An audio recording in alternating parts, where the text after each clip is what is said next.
The glass shattered against the hardwood floor, a crystalline scream that echoed through the penthouse. My hand trembled, red wine pooling like blood around the jagged shards. Emily stood frozen in the doorway, her briefcase still clutched in one hand, her eyes wide with a horror that mirrored my own.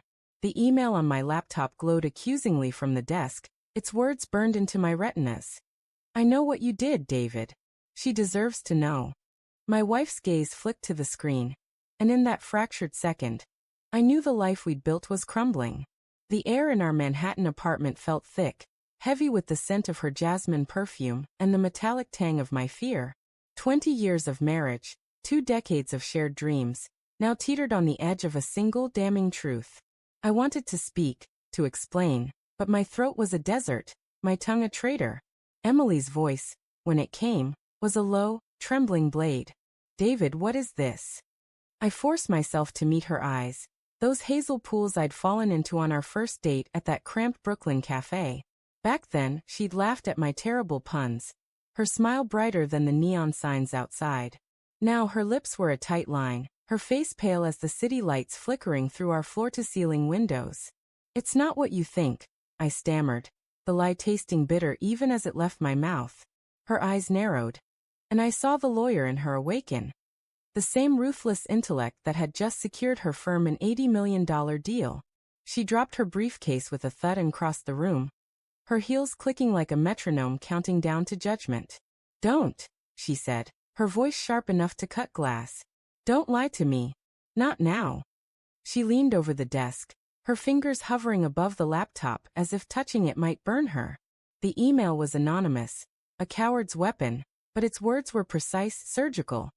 Ask him about the nights he spent with Laura at the Regency. Ask him why he transferred $50,000 to her account. My heart slammed against my ribs, a caged animal desperate to escape. Laura. The name was a grenade, and the pin had just been pulled. I'd met her 6 months ago, a consultant hired to streamline my company's operations.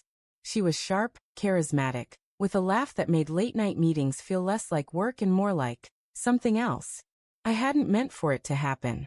A drink after a long day, a shared cab, a moment of weakness in a hotel bar. But one night became 2, then a blurred cascade of stolen moments, each one a brick in the wall of my betrayal. "Emily, My voice cracked, and I hated how small it sounded. She didn't look at me, her eyes locked on the screen, scanning the words as if they might rearrange themselves into something less devastating.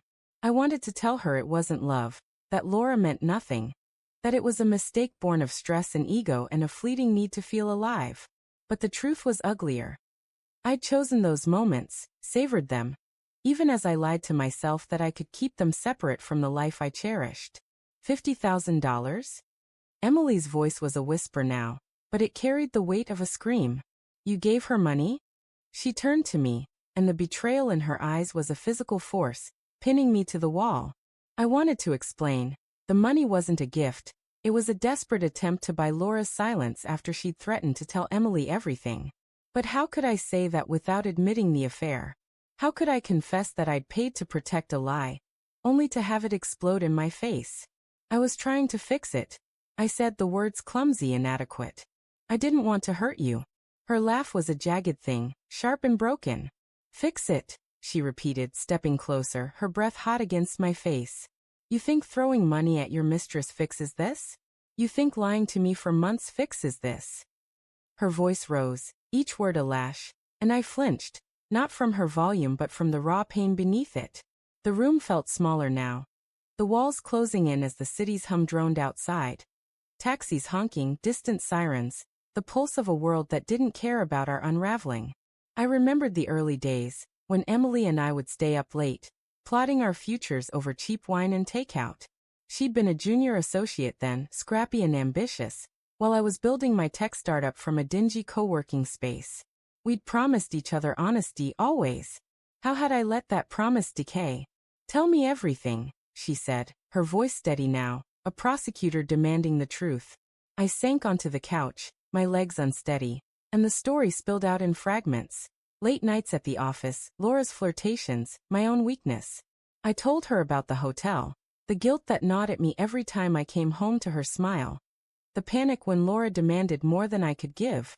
Emily listened, her face a mask, but her hands trembled, betraying the storm inside.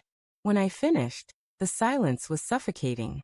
She stood by the window, her silhouette framed against the glittering skyline, and I wondered if she was imagining a life without me. I trusted you, she said finally, her voice so soft I barely heard it. I built my entire world around you and you, she trailed off, her shoulders shaking. I wanted to cross the room, to hold her, but the distance between us felt like a chasm. Then she turned, and her eyes held something new. Not just pain, but resolve.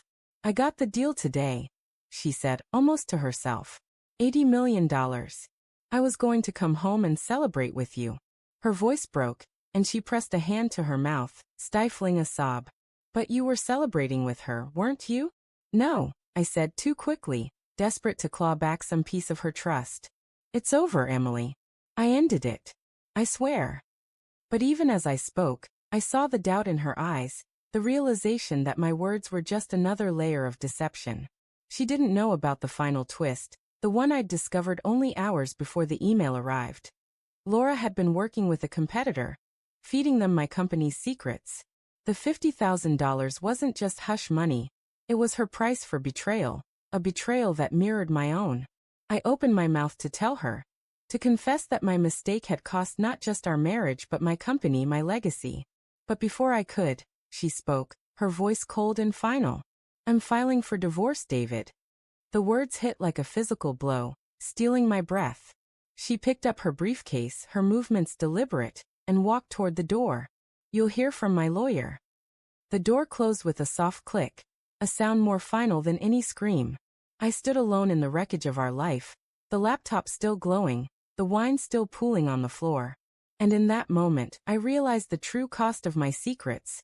Not just the loss of Emily, but the loss of the man I thought I was.